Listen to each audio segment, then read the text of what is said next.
August 14th, 1972. The Las Vegas Hilton showroom was packed with 2,000 souls, cigarette smoke hanging in the air like a curtain, when Elvis Presley stopped mid-song and walked to the edge of the stage. The orchestra faltered. The backup singers froze. Because Elvis had just spotted something in the crowd that made him forget there were cameras rolling, forget that Colonel Parker was watching from the wings, forget everything except the young woman in the wheelchair in the third row. Her hand raised like a schoolgirl asking permission to speak.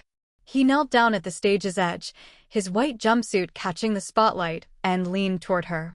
What she asked him in that moment, and what he did next, would become the story that fans who were there that night still tell with tears in their eyes. Elvis didn't hesitate. He motioned to the band to keep the music soft, background only, and extended his hand to the young woman. She took it with trembling fingers. The showroom fell into a silence so complete you could hear the ice melting in glasses at the back tables. "What's your name, honey?" Elvis asked, his voice gentle, amplified by the microphone he still held. "Sarah," she said, her voice barely carrying. "Sarah Mitchell." Elvis smiled, that smile that had launched 1,000 magazine covers. "Well, Sarah Mitchell, you got something you want to ask me?" The crowd leaned forward as one.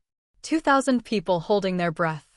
Sarah's friend, sitting beside the wheelchair, had tears streaming down her face before a word was spoken. Sarah looked up at Elvis, this man who'd been larger than life on every screen and stage and album cover, and asked the simplest, most devastating question anyone could ask. "Do you think God still loves people like me?" If you were in a Vegas showroom in 1972, you remember what those places were like. Not the family-friendly spectacles they'd become later, but something more intimate, more electric. The Hilton had just opened its new showroom 2 years earlier, designed specifically for Elvis. The tables came right up to the stage. You could see every bead of sweat, every expression. When something real happened up there, you felt it in your chest. And something real was happening now. Elvis didn't answer right away. He stayed kneeling there, holding Sarah's hand, and something shifted in his face. The performer disappeared. What was left was a man from Tupelo, Mississippi, who knew what it meant to be looked down on, to be told you weren't good enough, to wonder if you had any worth at all. The stage manager was gesturing frantically from the wings. They were running over. The schedule was shot. Colonel Parker's face had turned the color of a ripe tomato. None of it mattered. Elvis had stopped being an entertainer and become something more important, a human being talking to another human being who needed to hear the truth. "Sarah," Elvis said, his voice carrying to every corner of that room, "I'm going to tell you something, and I want you to listen close." He paused. The moment stretched. Every person in that audience would remember this pause for the rest of their lives, where they were sitting, what they were drinking, who they were with. The kind of moment that divides time into before and after. "God doesn't just love people like you," Elvis said. "He loves you most of all. Because you know what it means to need him. You know what it means to wake up every day and have to fight for joy. That's the kind of faith that matters. That's the kind of strength that changes the world." Sarah's friend put her face in her hands, shoulders shaking. But Sarah herself sat straighter in her wheelchair, her eyes locked on Elvis's face like she was memorizing every word, every syllable, storing it up for the dark days she knew were coming. Elvis wasn't done. "You mind if I tell you about my mama?" he asked. Sarah shook her head, unable to speak. "My mama worked in a sewing factory when I was a boy. Her hands got so swollen and sore she could barely hold me at night. We were so poor we lived in a 2-room house, wasn't even a house, really more like a shack. And people in Tupelo, they looked down on us. Called us white trash. Said we'd never amount to nothing." The audience was transfixed. This wasn't part of the show. This was Elvis Presley, the biggest star in the world, making himself vulnerable in front of 2,000 strangers and God knows how many people watching on the screens that were recording for his documentary. "But my mama, she'd tell me every single night, 'Elvis, Aaron, God don't make mistakes. You were born for a reason. Don't you ever forget that.'" His voice caught. "She died too young, my mama. Only 46 years old. And there were times I wondered why God would take someone that good, that pure, and leave someone like me here. For those who remember when performers weren't afraid to show their hearts, when vulnerability wasn't weakness, but the deepest kind of strength, this was that kind of moment. Elvis had just bared his soul in front of the world. So when you ask me if God loves people like you, Elvis continued, his grip on Sarah's hand tightening, I'm telling you with everything in me, yes. More than you can possibly imagine. Because you're fighting a battle every single day that most people can't even understand. And that kind of courage? That kind of faith? That's what God sees. Not the wheelchair. Not what you can't do. What you choose to do despite everything against you. He stood then, still holding her hand, and looked out at the crowd. How many of y'all in this room tonight have ever felt like you weren't enough? Like maybe God made a mistake with you? Hands went up. Slowly at first, then more. Dozens. Then hundreds. Dealers from the casino floor who'd snuck in to watch. Waitresses who'd seen 1,000 shows. High rollers in their expensive suits. Every kind of person. Yeah, Elvis said softly. Yeah, that's what I thought. We all feel that way sometimes. But here's what I learned from my mama and from every gospel singer I ever heard growing up in Mississippi and Memphis. God don't make mistakes. He don't make nobody by accident. Every single person in this room, you're here for a reason. The band started playing again, soft and slow. How Great Thou Art. Elvis's favorite hymn. But he wasn't singing yet. He was still looking at Sarah. I'm going to sing this next song for you, Sarah Mitchell. And I want you to know every word is true. Every single word. What happened next became legend. Elvis sang, How Great Thou Art, with a passion that shook the walls. Not the rehearsed performance he'd done 1,000 times. Something raw and real and desperate. His voice cracked on the high notes. He forgot some of the words and had to start a verse over. It didn't matter. It was the most powerful performance anyone in that room had ever witnessed. By the second verse, the orchestra had stopped playing entirely. Just Elvis's voice, filling that enormous showroom. By the third verse, he had tears running down his face, and he wasn't trying to hide them.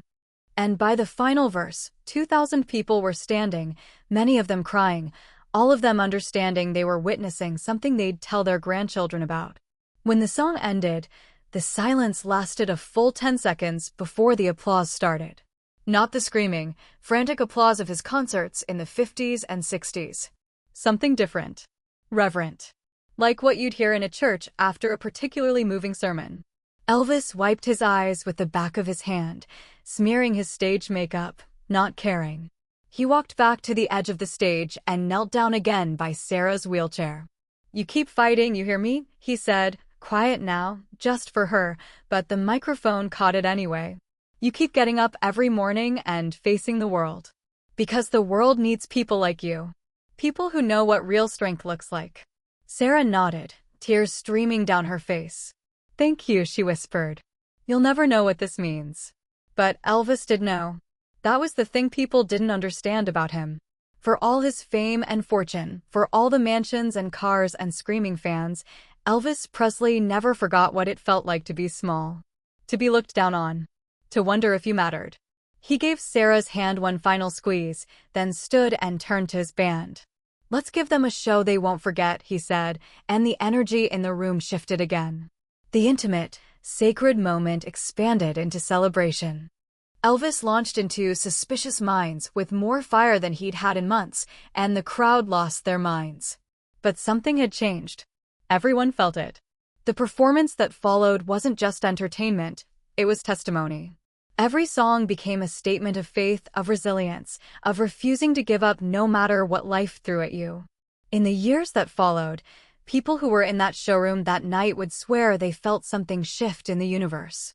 That moment when Elvis stopped being just a performer and became a minister of sorts, speaking truth to people who desperately needed to hear it. Colonel Parker was furious, of course. Backstage after the show, he laid into Elvis about the schedule, the overtime costs, the unprofessional display of emotion. Elvis listened with his head down, hands in his pockets, until the colonel ran out of steam. Then Elvis looked up and said, You ever read Matthew 25, Colonel? Whatever you did for the least of these, you did for me. That girl needed to hear she mattered. I don't care what it cost. The colonel's mouth opened, then closed. He turned and walked away without another word.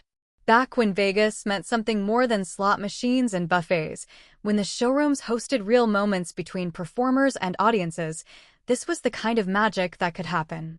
For those who saw Elvis in the 70s, you knew he was fighting his own battles, the weight gain, the divorce, the grueling schedule that was slowly killing him. But you also knew that when it mattered, when someone needed him to be more than just an entertainer, he showed up. Sarah Mitchell's story didn't end that night, though for her, everything changed. She left the showroom with something she hadn't had in years: hope. Real hope, not the hollow kind people offer when they don't know what else to say, but the kind that grows roots and bears fruit. 3 days after the show, a package arrived at Sarah's apartment in Phoenix. Inside was a photograph, Elvis kneeling at the stage's edge, holding her hand signed with a message: "Sarah, keep fighting. You're stronger than you know. Your friend, Elvis." But there was more. Also in the package was a check. Not a small gesture, but enough money to cover a year of the physical therapy her insurance wouldn't pay for. And a handwritten note: "My mama always said God put us on earth to help each other. Let me help. EP." Sarah's mother called the Hilton, thinking there must be some mistake. Elvis's manager, not the colonel, but one of the Memphis Mafia guys who actually cared, told her there was no mistake. Elvis had been asking about Sarah, wanted to know if there was anything she needed. When he heard about the therapy situation, he didn't hesitate. "That's just who he is," the manager said. "You won't read about this in the papers. He doesn't do it for publicity. He does it because he can't not do it." And that was true. Over the years, stories have trickled out, always years later, always from the recipients, never from Elvis himself. The cancer patient he paid for treatment.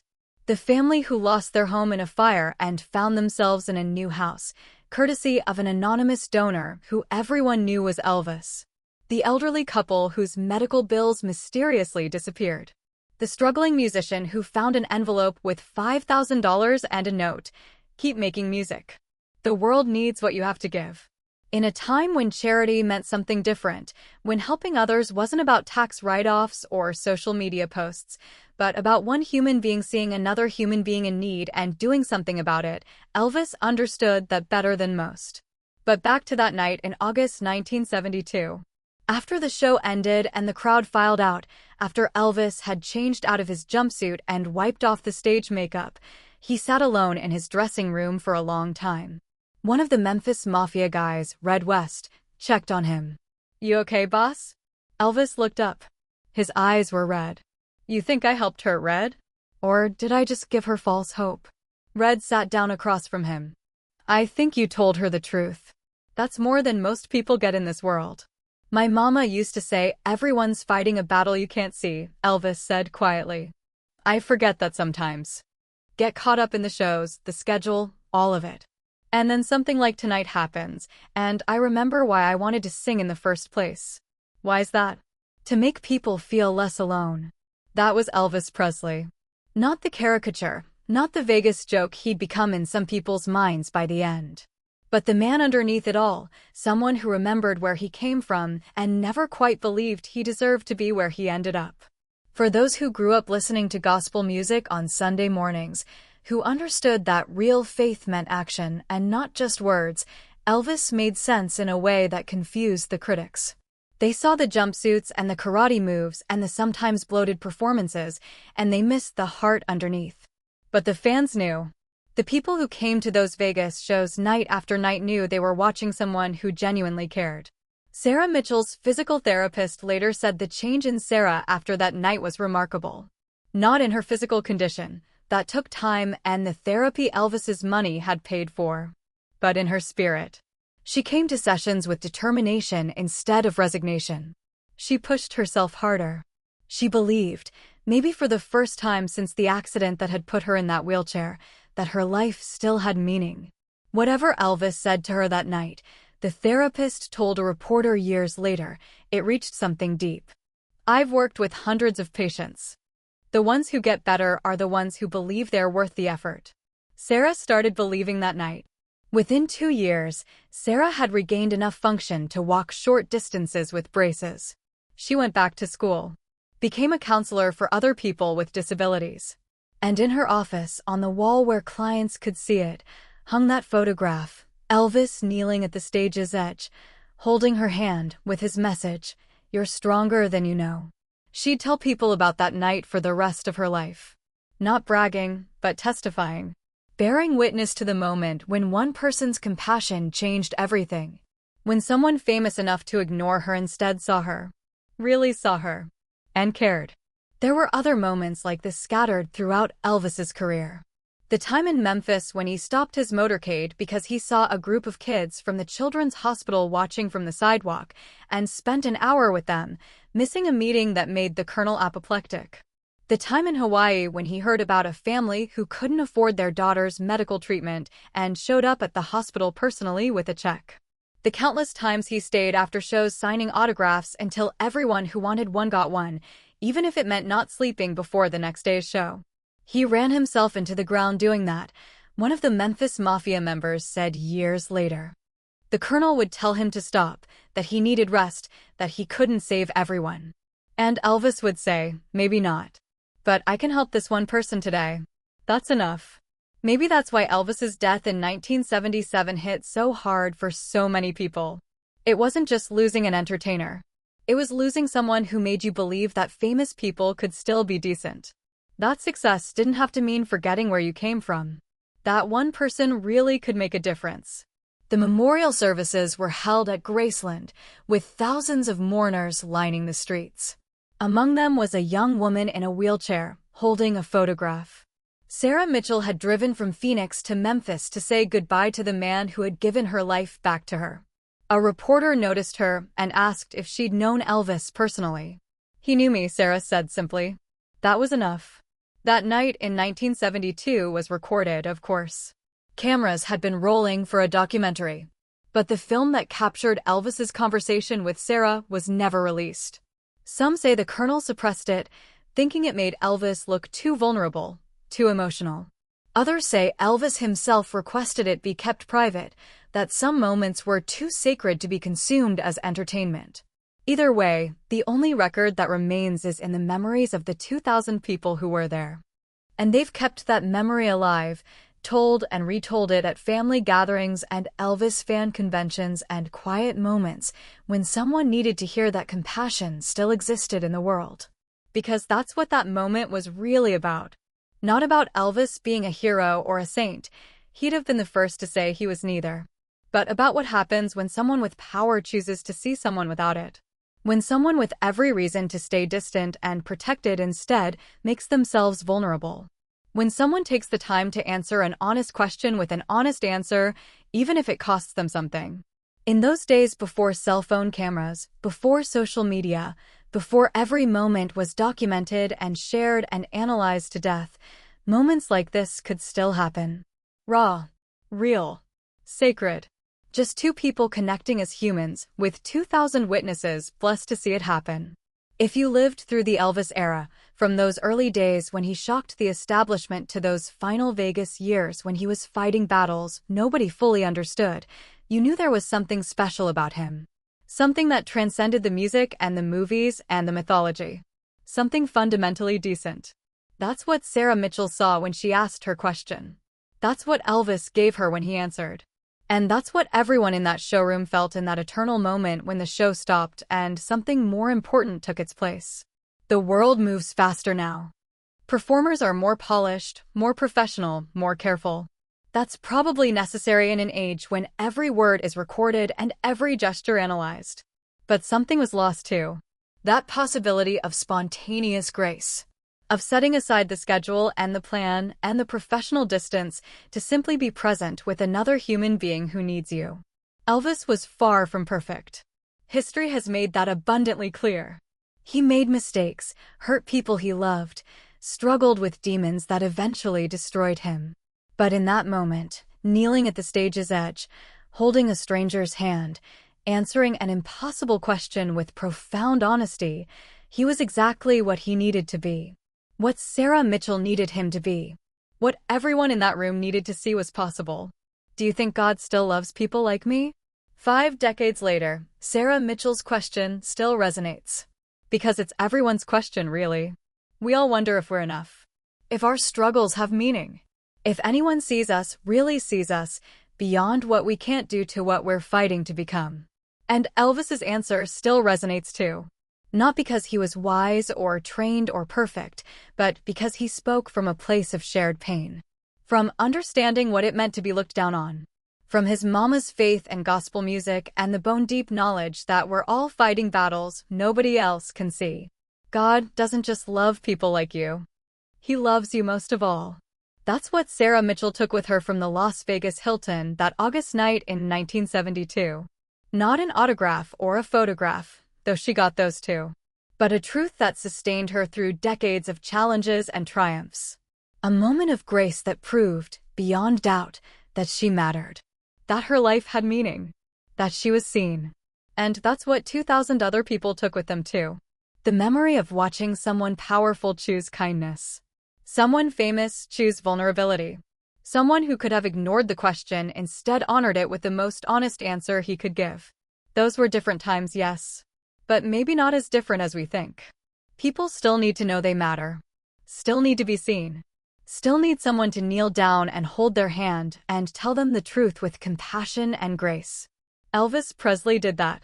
Not perfectly. Not always. But in that moment, and in enough other moments to matter, he showed what's possible when we choose to see each other as humans first. When we let ourselves be moved by someone else's pain. When we answer honest questions with honest answers, even if, especially if, it costs us something. Do you remember your own Elvis moment? Maybe you were in that showroom in 1972. Maybe you saw him in concert some other night. Maybe you just heard his music on the radio in your car and felt, for those few minutes, less alone. Those moments mattered. They still matter. Share this story with someone who remembers when performers weren't afraid to show their hearts. Leave a comment about your own memory of Elvis or of a time when someone's kindness changed everything for you. Because these stories are how we keep that era alive, not as nostalgia, but as testimony that compassion is always possible, that one moment can change a life, that we all need reminding sometimes that we're seen and loved and enough. Subscribe for more untold stories from the days when music had soul and performers had heart. Because your generation's memories deserve to be told, and the lessons from that era deserve to be remembered. The world might move faster now, but it still needs what Elvis understood, that the greatest thing any of us can do is make someone else feel less alone.